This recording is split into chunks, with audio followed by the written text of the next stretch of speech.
Assalamualaikum warahmatullahi wabarakatuh. Alhamdulillahirrahmanirrahim. Puji syukur kita haturkan kehadirat Allah Subhanahu wa taala atas limpahan rahmat serta hidayah dan juga nikmat kita bisa berjumpa secara online pada perkuliahan hari kedua ini. Salam serta sholawat semoga selalu dilimpahkan ke junjungan kita Nabi Agung Muhammad Sallallahu Alaihi Wasallam beserta sanak famili, sahabat dan kerabatnya. Semoga kita mendapatkan syafaatnya di hari akhir nanti. Amin ya rabbal alamin. Baik adik-adik mahasiswa semuanya, di pertemuan yang kedua ini kita akan membahas tentang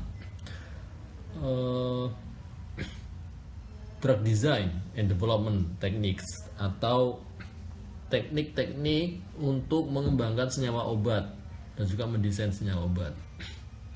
Jadi ini adalah ringkasan dari review artikel yang saya baca untuk membantu atau memberikan gambaran kepada kita tentang bagaimana senyawa obat itu dikembangkan dan ditemukan. Nah, seperti yang sudah kita bahas sebelumnya bahwa senyawa obat itu adalah senyawa yang memiliki efek pada tubuh organisme. Tujuan utama dari pengembangan senyawa obat itu adalah untuk menetralisir penyakit atau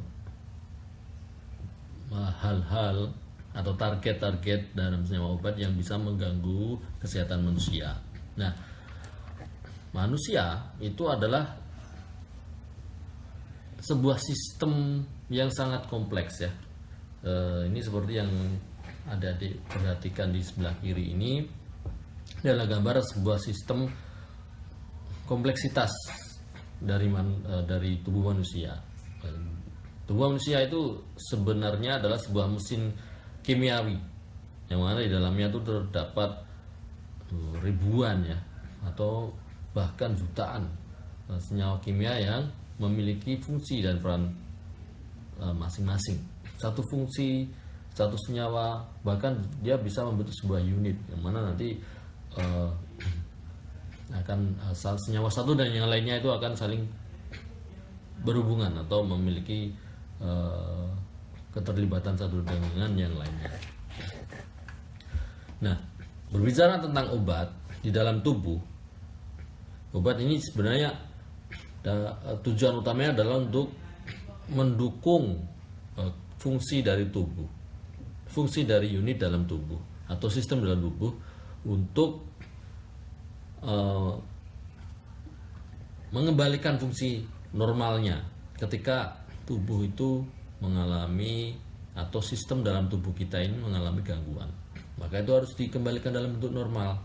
Nah, obat atau senyawa aktif itu membantu tubuh kita untuk mencapai kondisi normal kembali. Nah,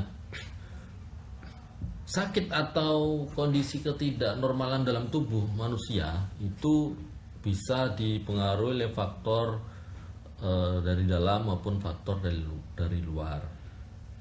Nah, seringkali penyakit itu datang tanpa kita sadari, tanpa kita inginkan. Meskipun kita sudah menjaga sedemikian teratur pola hidup kita, tapi kadang faktor-faktor dari luar seperti cuaca yang tidak menentu, kemudian adanya pancaroba itu tidak jarang menyebabkan tubuh mengalami penurunan daya kekebalannya hingga akhirnya pada saatnya nanti kita menjadi sakit. Nah, sakit itu biasanya kita di dalam bahasa populer internasional ya, dalam bahasa Inggris itu kadang disebut dalam disease atau illness, dan juga istilah lainnya adalah disorders. Nah, salah satu penyakit yang populer menyebabkan neurodegenerative disorders atau penyakit penurunan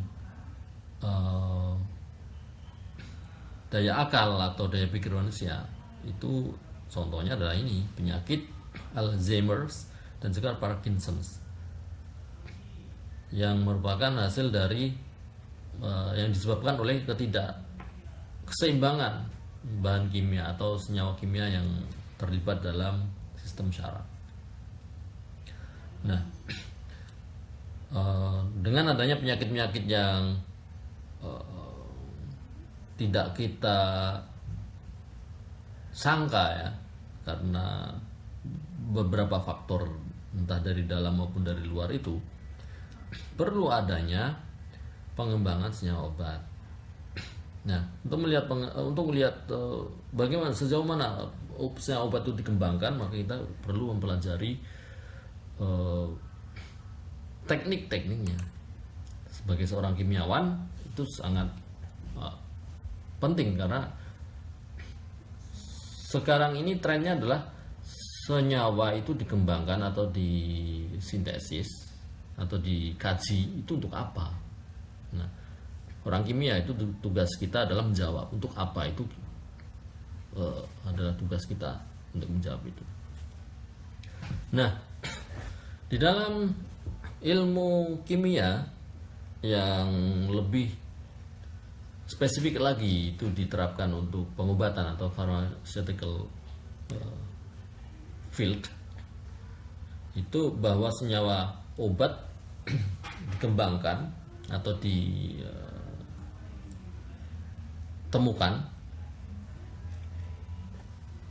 sangat penting.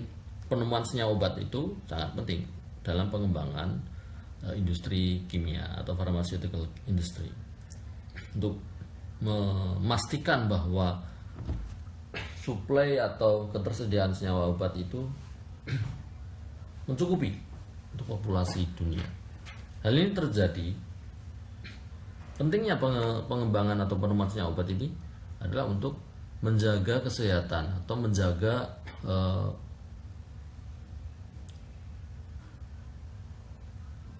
populasi manusia agar tidak mudah bergeser atau turun secara signifikan karena adanya penyakit yang tidak kita duga. Contohnya adalah COVID-19 pada beberapa tahun yang lalu, yang mana itu hampir tiap hari kita mendengar berita bahwa si fulan meninggal, bahwa si ini meninggal, itu hampir tiap hari. Dan itu kalau hal itu terjadi lagi di masa yang akan datang tanpa persiapan atau mitigasi yang jelas, termasuk dalam pengembangan senyawa obat, maka tidak menutup kemungkinan bahwa nanti populasi ataupun kesehatan masyarakat itu akan terganggu secara signifikan. Itulah pentingnya mengapa kajian senyawa obat itu sangat diperlukan. Selanjutnya, pengembangan senyawa obat ini juga penting. Karena apa? Karena untuk mengurangi dampak yang tidak atau yang kurang menguntungkan dari senyawa obat sebelumnya atau produk obat sebelumnya. Contohnya adalah harga yang relatif lebih mahal, kemudian efek samping yang lebih banyak, kemudian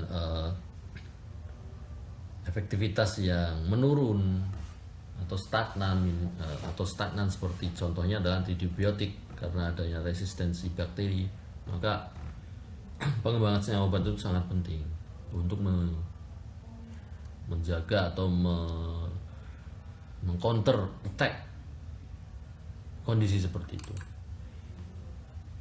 Selanjutnya, fungsi dari pengembangan senyawa obat itu juga untuk mengembangkan inovasi dalam treatment terhadap penyakit. Penyakit itu kan kadangkala contohnya adalah penyakit yang sampai sekarang itu masih banyak dikaji dalam pengembangan senyawa obat adalah penyakit HIV/AIDS ya. Human immunology viral atau virus yang menyebabkan penurunan kekebalan tubuh. Hingga saat ini masih banyak kajian untuk treatment yang efektif dan efisien untuk penyakit ini. Nah, penyakit yang sejenis itu kan perlu dilakukan inovasi, treatment yang tepat untuk melawan atau untuk mengendalikan penyakit tersebut agar minimal ada obat yang bisa menjaga asa pasien untuk bisa melawan penyakit tersebut. Sehingga inovasi itu perlu. Kata kunci adalah inovasi. Nah, pengembangan senyawa obat atau penemuan senyawa obat itu juga sebagai cara atau teknik untuk mengembangkan industri kefarmasian, yang mana industri ini seperti halnya bahan pokok ya, dimana begitu ada kebutuhan atau populasi yang meningkat, maka kebutuhan terhadap bahan pokok termasuk obat ini juga relatif meningkat. Yang disayangkan adalah di negara kita masih nilai impornya itu masih tinggi terhadap obat produksi luar. Nah, inilah yang perlu kita sebagai generasi muda ini mensiasatinya dengan potensi yang kita miliki, sumber daya manusia yang tinggi, yang besar, sumber daya alam yang tinggi juga, yang variasinya besar, itu sebenarnya memiliki potensi untuk menjadi negara yang mandiri dalam pengembangan atau dalam obat-obatan. Selanjutnya adalah pengembangan senyawa obat itu juga itu tadi memenuhi kebutuhan terhadap obat-obatan, dimana ini hukum alam ya, semakin tinggi populasi semakin besar kebutuhan terhadap bahan-bahan yang menunjang keberlangsungan hidup manusia. Kita ketahui bahwa Indonesia ini kan populasinya 4 besar di dunia kan, hampir menyentuh 300 juta populasi, di mana itu akan memiliki nilai permintaan obat itu juga relatif lebih besar daripada negara-negara yang populasinya lebih rendah. Selanjutnya untuk pengembangan obat, obat itu dikembangkan berdasarkan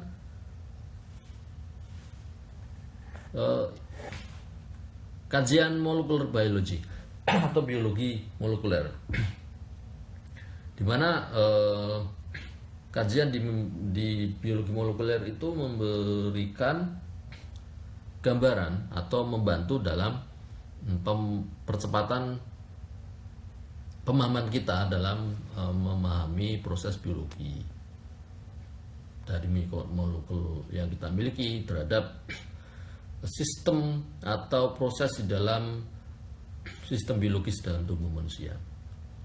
Dengan kita memahami biologi molekuler itu berkaitan, salah satu contohnya adalah dalam sel ya.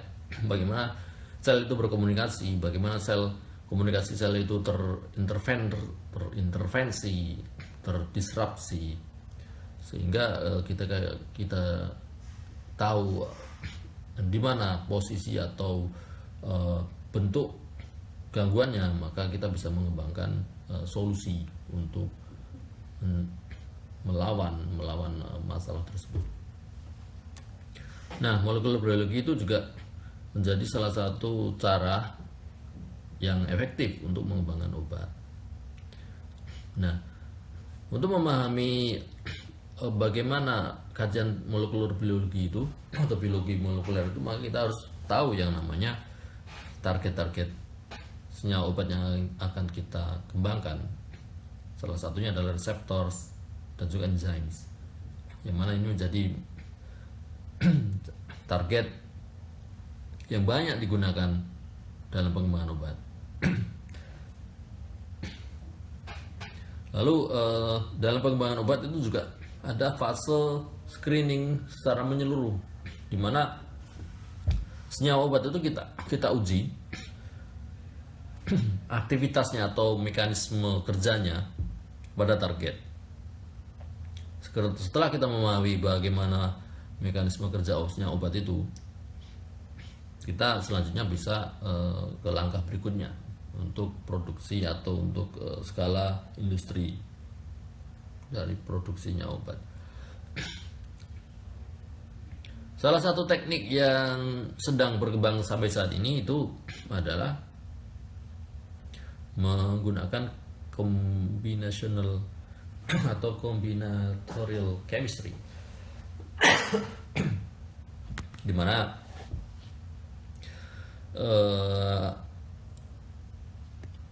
mekanisme kerja dari senyawa obat itu bisa diprediksi dari database yang sudah ada.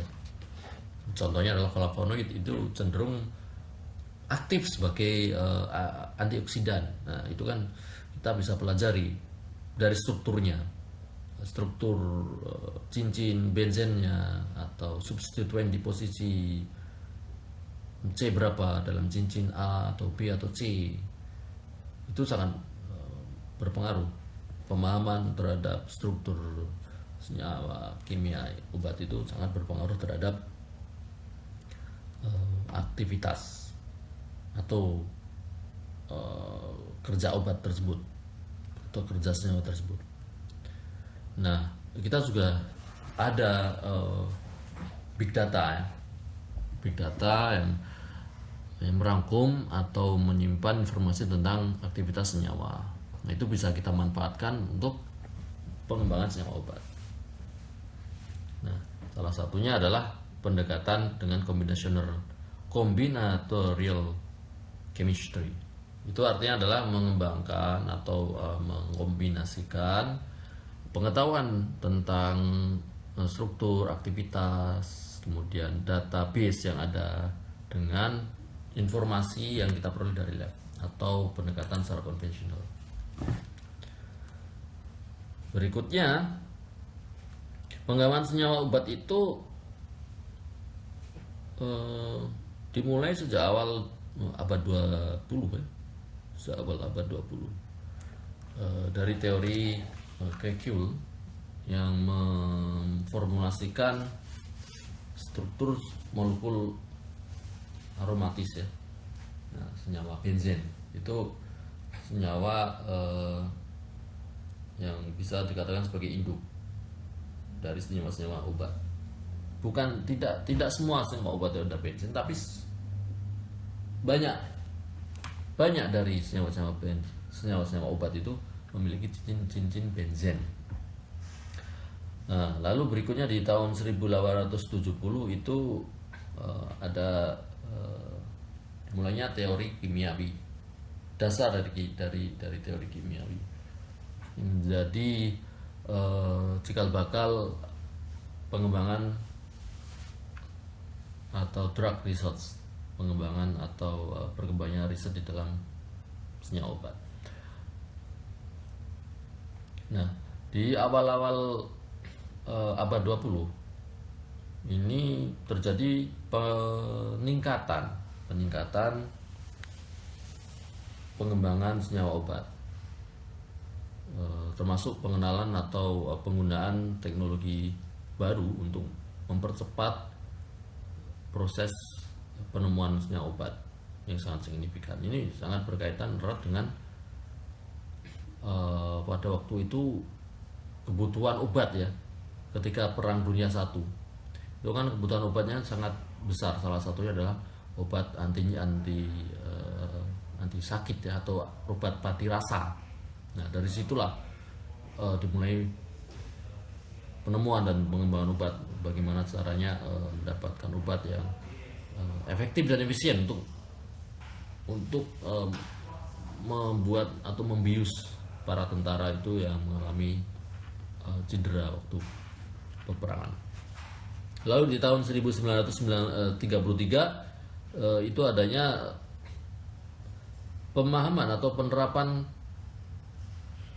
pengetahuan untuk menggunakan enzim sebagai target. Nah, inilah dimulainya target enzim atau penggunaan enzim sebagai target dalam desain senyawa obat. Selanjutnya ini adalah pemetaan ya, atau rangkuman, tabel rangkuman tentang penemuan senyawa obat. Salah satunya bisa adik-adik lihat nih, di tahun 1806 itu ada penemuan obat morfin, yaitu sebagai agen untuk penenang ya, obat penenang, hypnotic agent. Lalu 1899 itu obat aspirin ya, yang kita kenal saat ini untuk obat sakit kepala.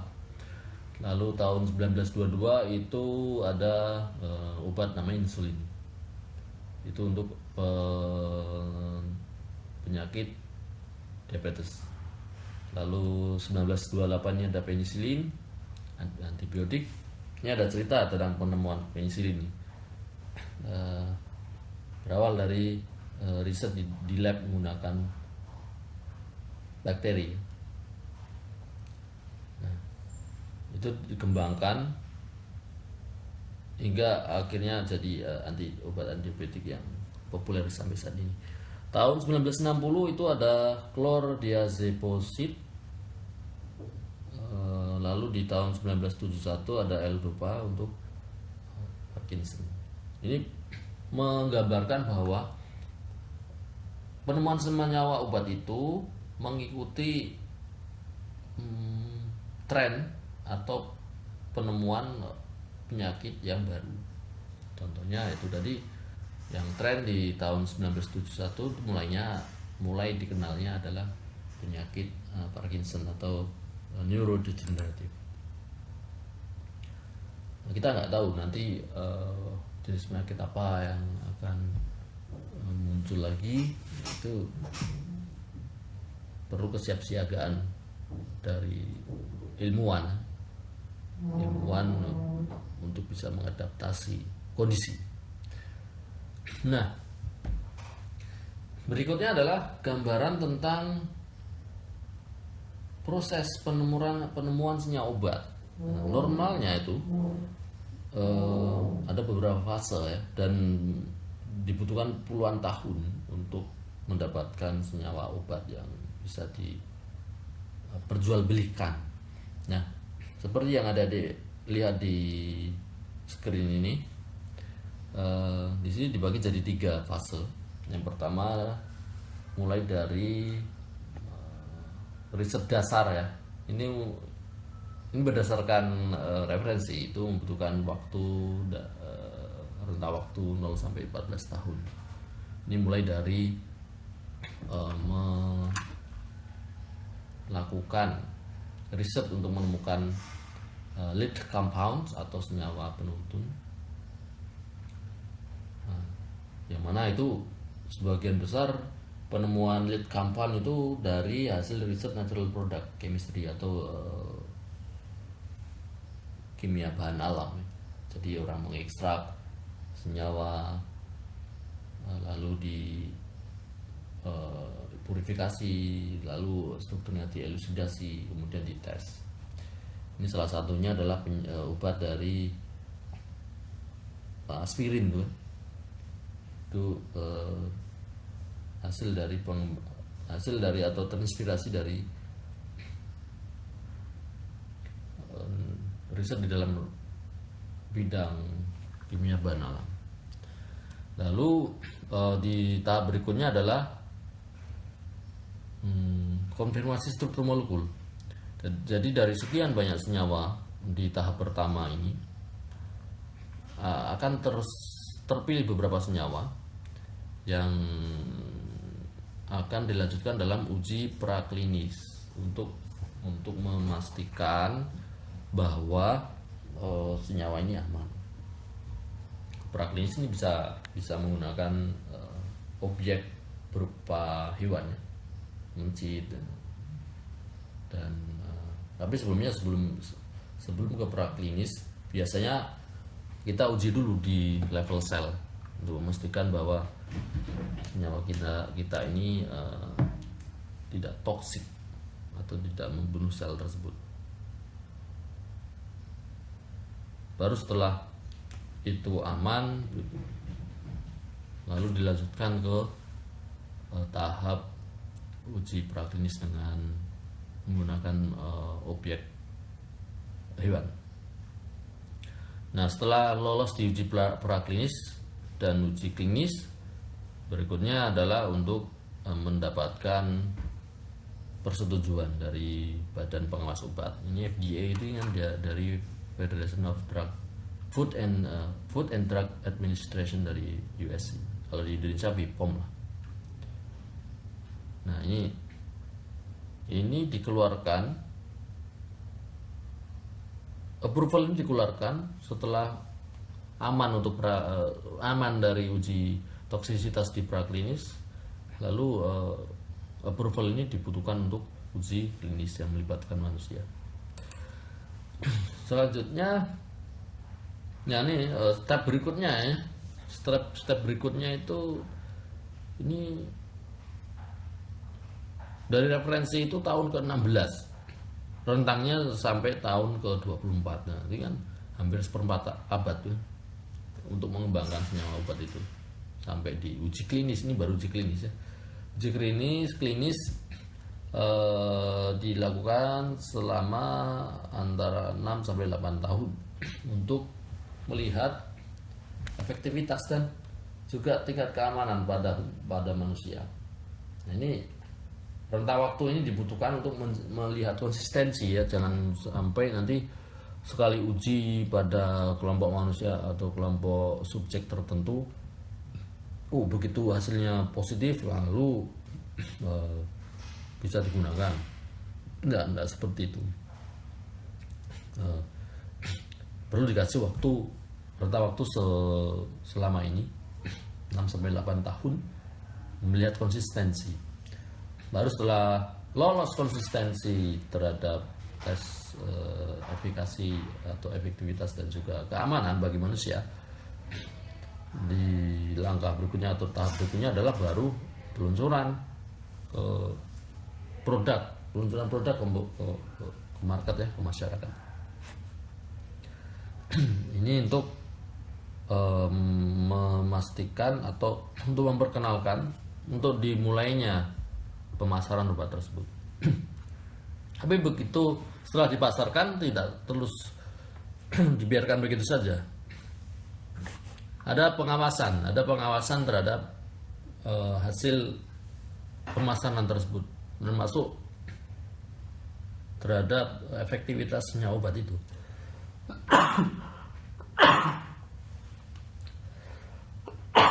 Maaf ya. Jadi senyawa obat ini setelah dipakai atau setelah digunakan oleh manusia atau di pasaran itu dikontrol apakah ada tidak senyawa atau produknya itu menimbulkan gangguan penyakit lain. Contohnya adalah di beberapa tahun yang lalu itu di Australia ada, saya tidak menyebutkan merek, hanya menyebutkan contoh aja, ada obat untuk anak-anak. Nah, ternyata setelah dipakai obat ini menyebabkan gejala penyakit serius. Nah, itu sama konsumen dilaporkan. Padahal ini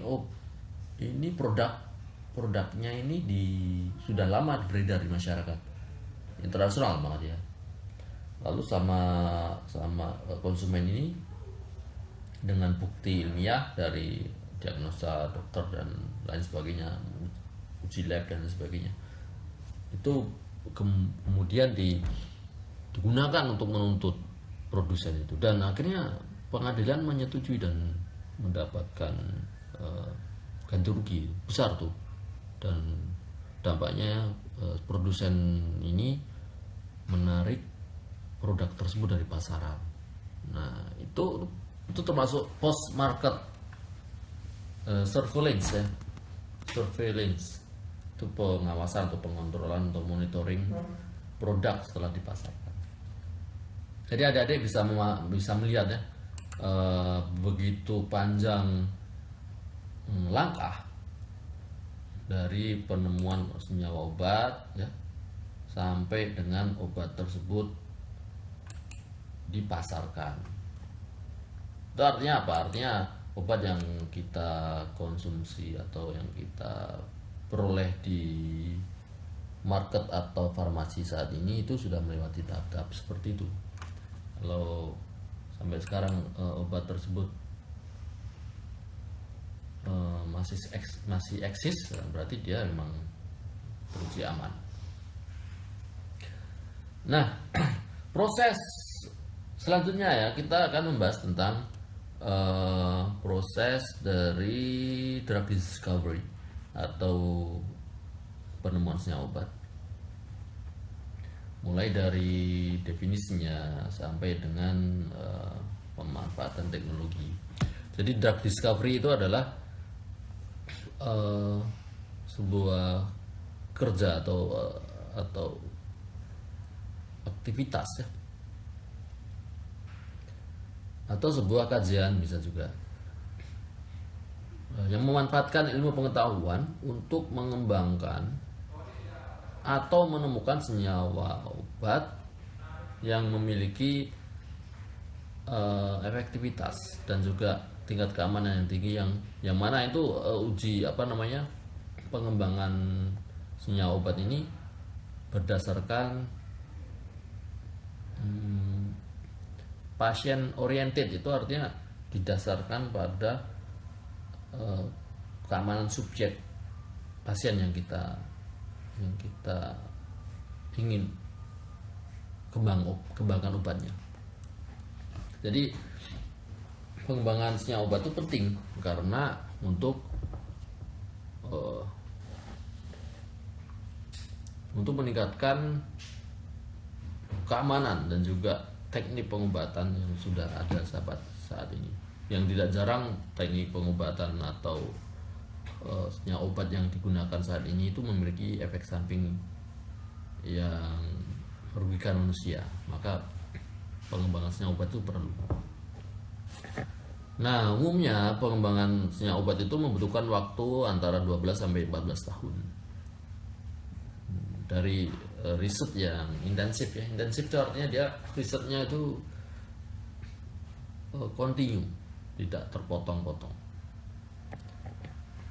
Lalu pengembangan senyawa obat ini juga sebagai teknik dari sebuah pabrikan atau produsen obat agar produknya itu tidak ditinggalkan oleh konsumen. Nah, ini contohnya, saya sebutkan contoh tapi nggak menyebutkan merek. Ada tren menggunakan atau mengkonsumsi obat anti masuk angin dengan menggunakan cairan ya. Nah, itu belum lama ini saya temukan tuh kompetitornya dari merek ini, warna ininya kemasannya sama, tapi si inisiator dari produk anti masuk angin ini sudah selangkah maju karena produknya itu inovatif. Nah, yang saya temukan adalah cairan anti masuk angin yang sugarless. Jadi dia tidak kandungan gula, bilangnya sugarless ya, nggak mengandung senyawa gula atau nggak mengandung glukosa. Sedangkan kompetitornya masih ada glukosa. Setelah saya cicipi memang beda rasanya. Nah, ini salah satu inovasi ya. Nah, inovasi itu lahir dari itu pengembangan senyawa obat. Nah, dalam pengembangan senyawa obat itu ada beberapa teknik ya, langkah mulai dari sintesis senyawa. Ini untuk senyawa yang diperjualbelikan. Jadi kan di Indonesia kan ada pengobatan dengan menggunakan obat ya. Ada menggunakan obat full sintetik, ada yang menggunakan semi natural product. Itu contohnya yang suplemen atau obat herbal. Ada juga yang full dari natural product. Jadi yang dijual itu daunnya atau batangnya, lalu kita masak atau membuat formasi tersendiri. Tapi di sini yang kita bahas saat ini adalah untuk yang full sintetik. Jadi ada tahap sintetik atau sintesis senyawa, kemudian ada tahap uji klinis dan sampai formulasi ya. Jadi di obat itu sebenarnya dia tidak 100% senyawa aktif kita, tetapi juga di situ ada bahan-bahan aditif ya, tambahan untuk tujuan. Salah satunya adalah untuk menjaga stabilitas senyawa obat, proteksi ya. Untuk nanti ketika dikonsumsi senyawa obat ini mudah untuk didistribusikan dalam tubuh lewat darah dan seterusnya. Makanya ada zat-zat tambahan. Berikutnya adalah dalam kajian senyawa obat itu juga kita mempertimbangkan risiko, sehingga kita membutuhkan planning atau perencanaan yang matang ya. Dan juga yang terakhir adalah pemanfaatan teknologi, yang mana sekarang semua itu tidak bisa lepas dari digital atau komputer. Nah, pengembangan senyawa obat itu dimulai dari pemahaman terhadap proses biokimia. Kita harus paham dulu proses biokimia dari ini, arahnya ke target ya, dari organisme. Salah satunya adalah kita harus paham dulu apa yang mau ditargetkan dalam pengembangan senyawa obat ini. Ada satu pepatah itu di dalam film Genghis Khan ya. Itu adalah kenali musuhmu agar kamu bisa menang. Nah, itu. Artinya apa? Artinya adalah ketika dalam konteks ini, dalam pengembangan senyawa obat, kita harus mengenal dulu target. Kita harus pelajari dulu target senyawa obat kita itu apa. Contohnya adalah enzim. Nah, kita harus tahu enzim ini apa fungsinya dulu. Kemudian struktur asam aminonya bagaimana. Lalu sisi aktifnya itu yang di mana. Kita harus sejauh itu. Lalu obat yang digunakan untuk contohnya ada obat yang menginhibisi atau yang menghambat aktivitas enzim ini.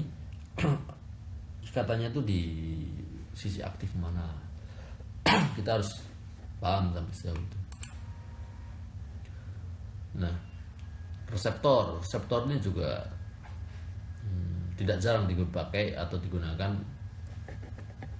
untuk target obat. Reseptor itu apa? Reseptor itu jadi di dalam sel itu kan ada bagian-bagian itu untuk berfungsi sebagai reseptor ya, reseptor yang menangkap hormon atau menangkap senyawa biokimia lain, yang mana nanti di situ sangat berperan dalam aktivitas sel. Itu berkaitan dengan molekuler biologi. Ini ya contoh lah, ini contoh targetnya. Metotrexat dan dihydrofolat reduktase ini adalah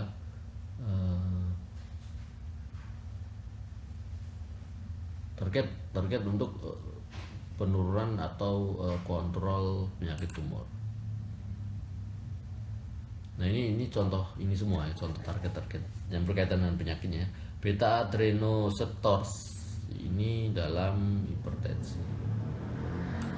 Blocking terhadap target ini bisa digunakan untuk melawan penyakit hipertensi.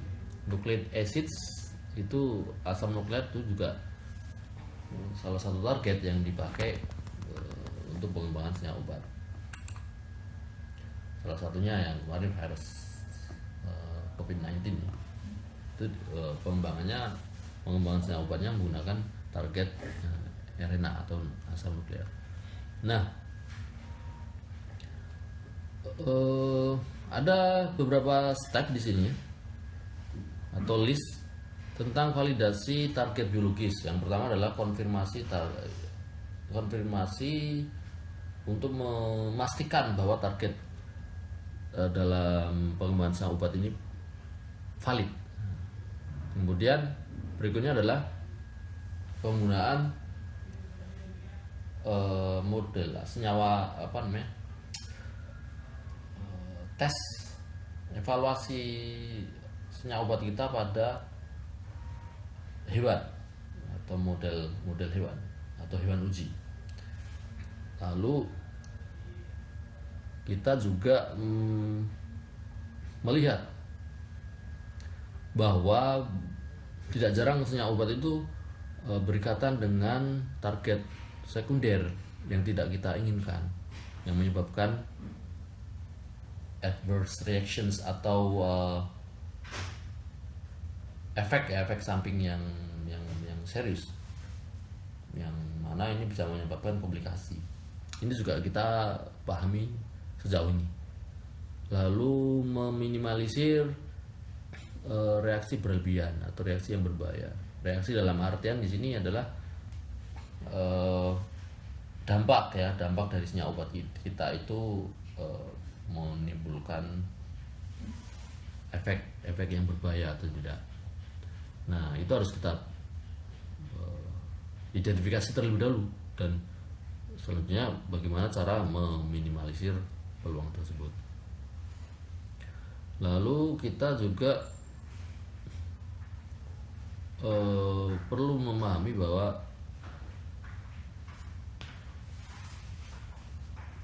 target senyawa obat itu salah satunya adalah G-protein coupled receptors atau GPCRs, yang mana ini hampir 30% obat yang beredar di pasaran itu menargetkan ini. Ini kita harus pahami juga. Dan berikutnya adalah penggunaan qPCR atau quantitative polymerase chain reactions. Ini adalah salah satu teknik yang hingga saat ini dipakai untuk melihat sejauh mana efektivitas obat kita. Dalam penelitian yang saya lakukan kemarin, itu juga menggunakan qPCR untuk mempelajari mekanisme kerja. Itu sudah skala mikro, skala molekuler. Nanti treatment yang kita lakukan atau kita pakai dengan senyawa kita itu menyebabkan ekspresi RNA itu bagaimana, itu dipelajari dari situ. Nah, di dalam pengembangan senyawa obat itu kita juga memahami adanya istilah lead compound. Jadi lead compound itu penting ya, atau sangat vital untuk mengetahui struktur induk dari senyawa yang aktif. Nah, itu namanya senyawa penuntun. Salah satu contohnya adalah senyawa flavonoid dengan formula ringkas C6, C3, C6. Nah, kita modifikasi substituennya.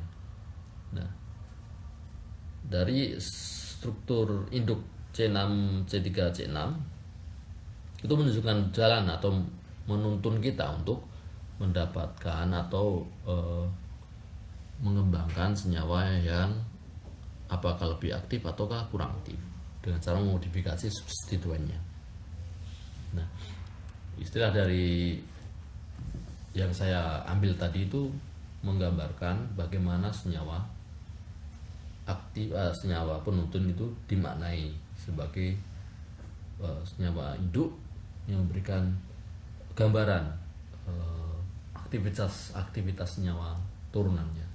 Jadi nanti kalau kita variasi atau modifikasi substituen OH di C nomor 3 itu bagaimana efeknya. Nah, lead compounds atau senyawa penuntun itu penting untuk memudahkan kita memprediksi senyawa apa nanti yang akan kita gunakan atau yang bisa kita kembangkan.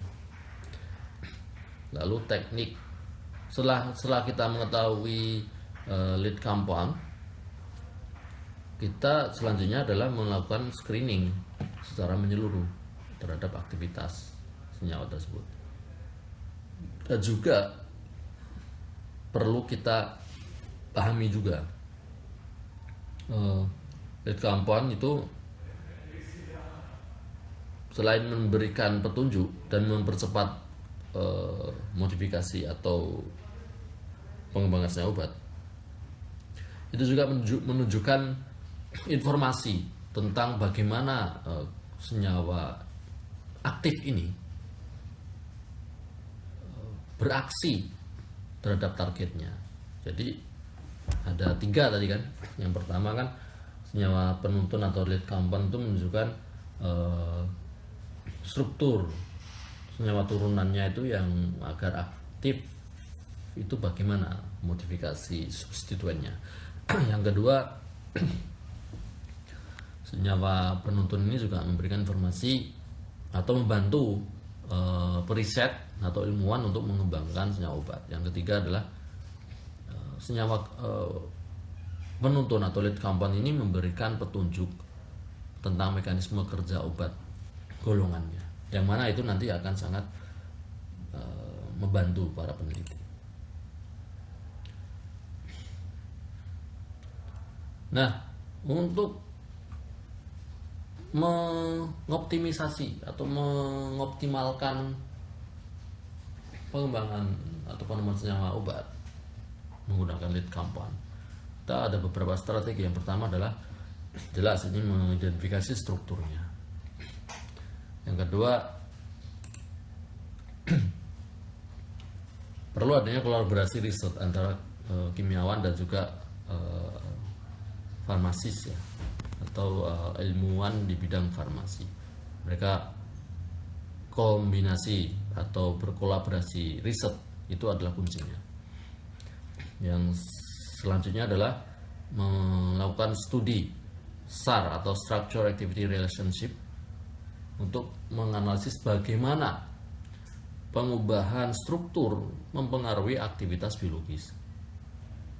Seperti yang saya sampaikan tadi, modifikasi substituen itu memiliki dampak tertentu pada aktivitas senyawanya. Lalu sintesis turunan senyawanya. Jadi dari informasi SAR tadi kita mensintesisnya ke lab untuk mendapatkan senyawa yang berdasarkan hasil studi SAR. Lalu structure based drug design ini adalah desain senyawa obat berdasarkan struktur, berdasarkan struktur 3 dimensinya.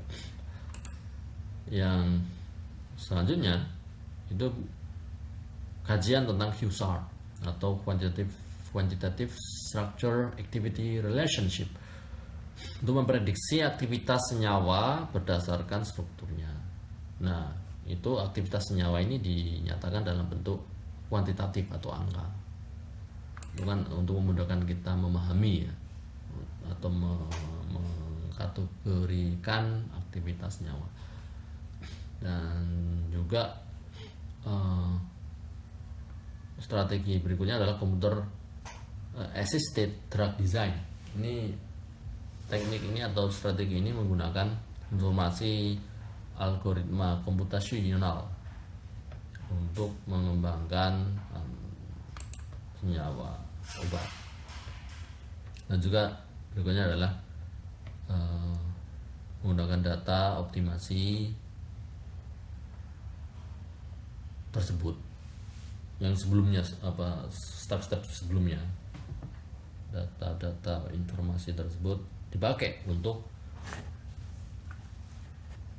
eh, pengembangan atau untuk bisa sampai ke step atau ke tahap komersialisasi atau produksi. Berikutnya kita mempelajari tentang studi klinik, praklinik. Nah, uji praklinik ini dilakukan untuk memastikan bahwa senyawa obat baru kita itu aman setelah melalui beragam tes atau uji praklinik. Nah, data yang diperoleh dari uji praklinik itu penting untuk memastikan bahwa obat atau senyawa kita itu aman sebelum sampai di uji yang menggunakan manusia. Informasi seperti farmakokinetik dan juga farmakodinamik itu dibutuhkan untuk mengetahui atau memahami bagaimana mode aksi dari senyawa tersebut, termasuk bagaimana karakteristik dari senyawa obat kita berkaitan dengan absorpsinya, distribusinya, metabolismenya, dan juga ekskresinya. Ini nanti biasa kita singkat sebagai ADME, ya. ADME. Itu akan kita bahas di pertemuan berikutnya. Itu harus kita peroleh data tersebut sebelum masuk ke uji yang lebih maju lagi. Nah, data yang tidak kalah penting lainnya adalah data toksikologi atau tingkat keamanan dari senyawa kita. Apakah senyawa kita ini bersifat toksik atau tidak? Data toksikologi ini membantu kita memprediksi kemungkinan terburuk dari penggunaan senyawa kita. Nah, kalau kita udah menggunakan uji hewan, mencit contohnya, untuk mendapatkan data toksikologi atau tingkat toksisitas, nah, itu membantu ilmuwan untuk mendapatkan rasa percaya diri untuk dilanjutkan uji ke manusia. Ada istilah in vitro studi atau kajian in vitro. Jadi uji in vitro itu menggunakan sel lines, itu artinya menggunakan ya sel dan juga jaringan untuk menguji efek obat. Nah, ini yang saya gunakan kemarin untuk riset kami, menggunakan seperti yang saya sampaikan di pertemuan sebelumnya, menggunakan sel abdomen dari tikus yang dibuat gemuk. Itu jadi studi kami sampai di uji in vitro. Fungsinya adalah untuk melihat atau mendapatkan data tentang aktivitas, sejauh mana aktivitas senyawa kami, sejauh mana tingkat toksisitas senyawa kami, bagaimana mekanisme kerja senyawa yang kami temukan. Lalu setelah uji in vitro, ini yang belum kami lakukan di riset kami sebelumnya. Berikutnya adalah pengujian menggunakan hewan uji atau studi in vivo. Nah, ini untuk mengetahui efek treatment menggunakan obat kita terhadap perubahan fisiologis dari hewan tersebut, termasuk mekanisme kerja juga bisa diambil dari data itu. Nah, data praklinik itu harus memenuhi aturan standar agar tidak menyalahi etika. Jadi dalam riset menggunakan hewan uji itu ada aturannya, tidak boleh sembarangan, karena itu berkaitan dengan nyawa. Meskipun hewan itu juga dilindungi. Ini referensi yang dipakai dalam review tersebut. Lalu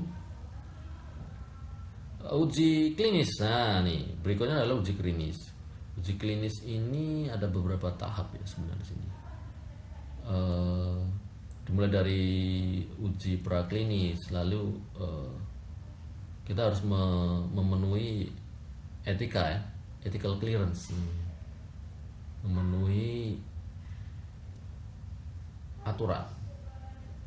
Artinya adalah untuk masuk ke uji praklinis, untuk uji klinis itu kita harus dapat SIM dulu, surat izin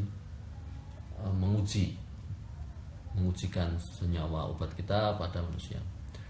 Lalu ada beberapa persyaratan. Kalau di Indonesia ini berarti kalau di dekat di wilayah kita itu berkaitan, biasanya ini yang mengeluarkan adalah universitas atau asosiasi atau juga dari rumah sakit. Nah, di uji klinis itu ada uji fase 1, mulai dari uji pada volunteer atau sukarelawan yang sehat untuk mengetahui keamanan senyawa tersebut, termasuk dalam tingkat toleransinya, farmakokinetik dan juga farmakodinamik. Lalu setelah fase 1 itu terpenuhi atau aman, lanjut ke fase 2. Di fase 2 ini kita gunakan subjek pasien yang terdiagnosis penyakit yang kita sedang kaji. Ini adalah untuk mengevaluasi efikasi dan juga keamanan dari obat kita. Lalu setelah ini aman dan hasilnya positif, baru bisa lanjut ke fase 3. Dengan catatan fase 2 ini aman loh ya, hasilnya positif. Fase 3 ini bedanya dengan fase 2. Fase 3 menggunakan kelompok yang lebih besar, kelompok pasien yang lebih besar, untuk mengetahui efek yang lebih besar juga, data yang lebih besar. Setelah fase 3 ini datanya positif dan dapat approval dari ini FDA, tadi kan BPOM ya tempat kita, katakanlah BPOM, maka bisa lanjut ke tahap berikutnya untuk mendapatkan ya sedemikian persyaratan sehingga nanti akhirnya bisa lanjut ke launching ke pasaran. Nah, setelah di launching di pasaran itu ada fase 4, clinical trials fase 4. Ini fokus pada uji pengamatan setelah obat ini dipasarkan, termasuk pada efek jangka panjang dari penggunaan obat ini. Selanjutnya adalah ini berkaitan dengan formulasi ya, formulasi untuk clinical studies, termasuk jika obatnya diformulasikan dalam bentuk kapsul, itu bagaimana tekniknya. Itu berkaitan dengan formulasi. Nah, selanjutnya di era yang sekarang ini penggunaan komputer itu sangat penting. Salah satunya adalah penggunaan untuk penemuan senyawa obat. Karena dengan komputer, dengan software yang dimiliki, itu bisa digunakan untuk mendesain ligan senyawa obatnya, senyawa obat atau ligannya. Lalu komputer juga digunakan untuk memahami karakteristik dari reseptor yang salah satunya adalah ini protein ya, yang memiliki sisi aktif yang jadi target obat itu. Lalu molecular interaction atau interaksi molekuler juga bisa diamati atau bisa dikaji dengan menggunakan komputer. Nah, itulah yang bisa mempercepat penemuan atau pengembangan obat. Lalu interaksi bisa dianalisis secara 3D untuk menyimpulkan hubungan antara aktivitas obat dengan interaksi bentuk interaksi senyawa obat dengan reseptornya. Nah, komputer juga bisa membantu kita memahami farmakofor itu struktur atau pattern atau tren atau pola dalam ligand yang kita miliki, dan juga pola dalam target yang akan dituju oleh senyawa kita. Komputer juga digunakan untuk membuat simulasi secara real time antara senyawa dengan target, yang namanya tren dengan docking molekuler.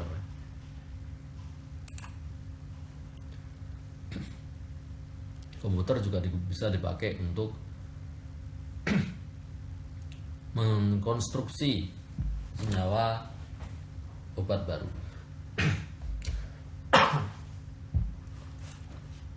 Nah, dalam molekuler biologi itu ada pemahaman atau ada kajian tentang struktur dan juga fungsi biologis dari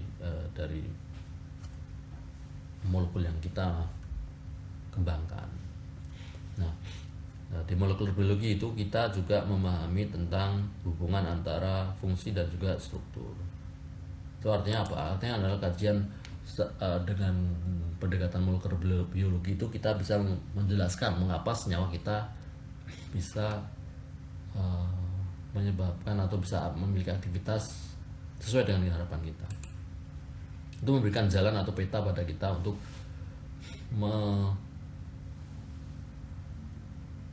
membuat atau mengembangkan senyawa obat yang lebih efektif dan efisien. Nah, ini berkaitan dengan komputer dan juga molekuler biologi ya. Ini memberikan kerangka pemahaman pada kita untuk menganalisis interaksi molekul dengan target obat kita.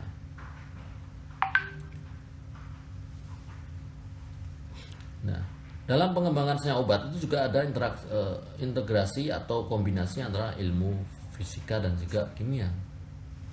Karena ini kombinasi ini akan memastikan atau akan membantu kita mendapatkan data yang akurat atau model yang akurat dalam ini lebih kepada konteks kimia komputasi. Nah, ini selebihnya berkaitan dengan kimia komputasi ya. Nanti mungkin akan kita lanjutkan pada pertemuan selanjutnya setelah UTS lah. Jadi untuk hari ini cukup sekian ya.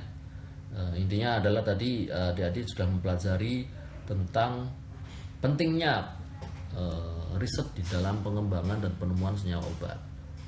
Nah, salah satunya adalah dalam pengembangan senyawa obat itu kita memerlukan senyawa penuntun atau lead compound, yang mana tadi membantu periset mengembangkan senyawa-senyawa turunan dari senyawa penuntun tadi dengan aktivitas yang lebih baik. Lead compound juga memberikan informasi tentang bagaimana senyawa tipe ini atau golongannya itu beraksi dalam menetralisir penyakit kita.